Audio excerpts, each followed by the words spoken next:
Hi, என்னோடய அக்கா family சென்னையிலேருந்து துபாய்க்கு வெக்கேஷனுக்காக வந்திருக்காங்க. அவங்க கூட நிறைய வீடியோஸ் எடுக்கணும் அப்படின்னு சொல்லிட்டு நினச்சிட்டு இருந்தேன். பட் இது ரொம்ப ஷார்ட் ட்ரிப் அப்படிங்கிறதுனால என்னால் நிறைய வீடியோஸ் எடுக்க முடியல. துபாய்க்கு அவங்க இப்போ தான் ஃபர்ஸ்ட் டைம் வந்திருக்காங்க. அதனால் நிறைய சுற்றி பார்க்குறதுக்கே கரெக்டாக இருந்துச்சு டைமு.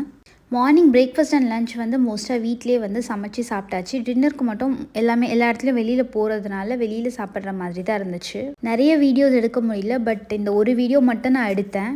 என் அக்காவுக்கும் எனக்கும் பிரியாணினா அவ்வளோ பிடிக்கும். அவள் வந்தோடனே சொல்லிட்டா, ஒரு நாள் கண்டிப்பாக பிரியாணி பண்ணு அப்படின்னு சொல்லிட்டு. ஸோ அதனால் அன்றைக்கி பண்ணதை மட்டும் நான் வீடியோ பண்ணேன்.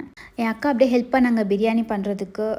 கட் பண்ணி கொடுக்குறது எல்லாம் அவங்க தான் கட் பண்ணாங்க. பட் நான் தான் எல்லாமே கம்ப்ளீட்டாக செஞ்சேன். ஸோ ஃபைனலாக பிரியாணி பர்ஃபெக்டாக வந்துருந்துச்சு.